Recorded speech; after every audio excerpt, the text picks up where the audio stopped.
Hi hello నమస్తే. నేను మీ Narasimha advocate. న్యాయవేదిక స్వాగతం. ఈరోజు ఒక ముఖ్యమైన అంశాన్ని తెలుసుకుందాం. ఏంటంటే క్వాష్ పిటిషన్ అంటే ఏమిటి, క్వాష్ పిటిషన్ ద్వారా సామాన్యులకు ఏ విధంగా హక్కును పొందవచ్చు, తద్వారా ఎవరైతే సామాన్యులు ఉన్నారో సామాన్యులపైన కేసులలో సంబంధం లేకపోయినా, కేసులలో ఎలాంటి ఆధారాలు లేకుండా కేసులు బనాయించిన ఆ కేసుల నుండి ఏ విధంగా ఆ సామాన్యులు మరి న్యాయాన్ని పొందొచ్చు, మరి హైకోర్టుకు మరి సామాన్యులు ఏ పిటిషన్ ద్వారా వాళ్ళ యొక్క హక్కును పొందవచ్చు అనేది తెలుసుకుందాం. ముఖ్యంగా ఈ సమాజంలో మనము చూస్తూ ఉన్నాం, గమనిస్తూ ఉన్నాం.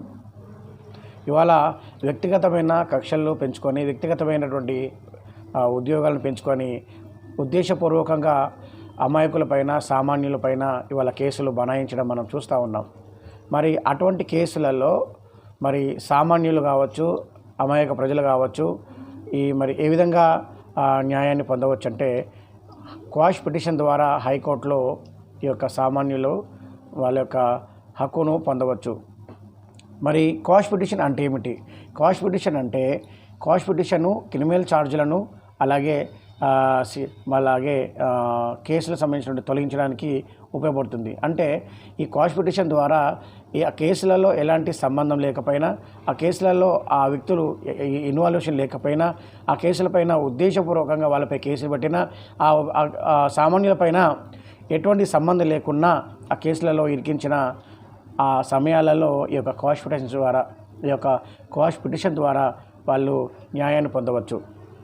మరి ముఖ్యంగా ఈ క్వాష్ పిటిషను మరి అధికారాలు ఏ విధంగా ఎక్కడి నుంచి వచ్చినాయి అంటే, ముఖ్యంగా సిఆర్పిసి 1973 ప్రకారంగా ఈ యొక్క క్వాష్ పిటిషన్కు ప్రత్యేకమైన అధికారాలు ఏం లేవు, అందులో పొందుపరచబడలేదు. కానీ 482 సెక్షన్ ప్రకారంగా ఈ యొక్క క్వాష్ పిటిషన్ అధికారాలు హైకోర్టుకు ఇవ్వబడ్డాయి. అవి స్వాభావిక అధికారాలు. స్వాభావిక అధికారాలు అంటే ఈ యొక్క హైకోర్టు ఏదైతే ఉందో ఈ యొక్క నిజమే అని, అంటే ఈ అమాయక ప్రజలపైన ఈ దురుద్దేశంగా, ఉద్దేశపూర్వకంగా ఈ యొక్క కేసులు బనాయించారనే భావన ఈ యొక్క హైకోర్టు కనుక భావిస్తే ఈ యొక్క క్వాష్ పిటిషన్ ప్రకారంగా ఈ కేసును తన పేరును కానీ ఆ కేసును కానీ తొలగించిన, రద్దు చేసిన అధికారము హైకోర్టు కలదు.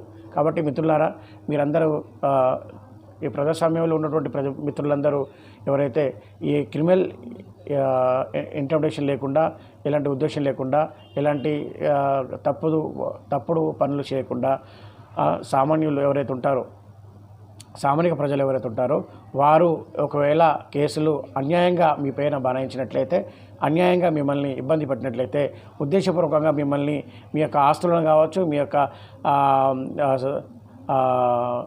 వ్యక్తిగతమైన కార్యక్రమాలను కావచ్చు, లేదా వ్యక్తిగతమైన భావాలని కావచ్చు దెబ్బతీసినట్లయితే, ఇబ్బందికి గురి చేసినట్లయితే ఈ క్వాష్ పిటిషన్ ద్వారా మీరు హైకోర్టును పొందవచ్చు. ఆ హైకోర్టు ద్వారా మీరు ఆ యొక్క కేసులో మీ పేరును తొలగించుకునేటటువంటి హక్కును కలిగి ఉన్నారు, లేదా ఆ కేసును రద్దు చేయండి అనే అడిగే హక్కు మీకు ఉంది. కాబట్టి ఈ క్వాష్ పిటిషన్ని మీరు ఉపయోగించుకొని మీరు న్యాయాన్ని పొందండి. అలాగే మీ హక్కును ఎవరు కాలరాయకుండా కాపాడుకోవచ్చని తెలియజేస్తా ఉన్నాను.